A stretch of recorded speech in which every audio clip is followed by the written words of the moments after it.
সচরাচর আমি পেসে অনেক ভালো মানের একটা প্লেয়ার।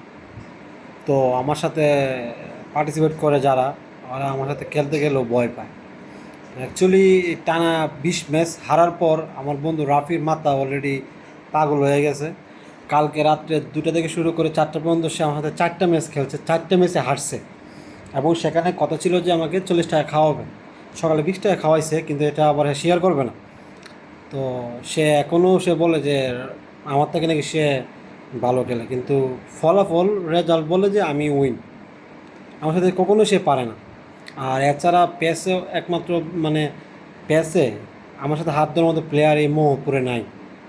রাফি ছিল, এখন সে হারায় গেছে, তার জন্য খুব কষ্ট হচ্ছে আমার। কিন্তু সে এখন এটা নিয়ে রাস্তাঘাটে মানে সমালোচনা করতেছে যে আমি কিং, আমার থেকে নাকি নাফিস ভালো খেলে।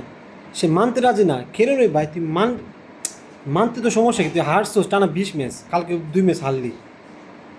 বন্ধু, তুই খেলা শিখ, প্র্যাকটিস কর বাসায়, তারপরে তুই আমাকে নক করিস, তোর সাথে আমি আমার খেলবো, খেলা হবে, ওকে?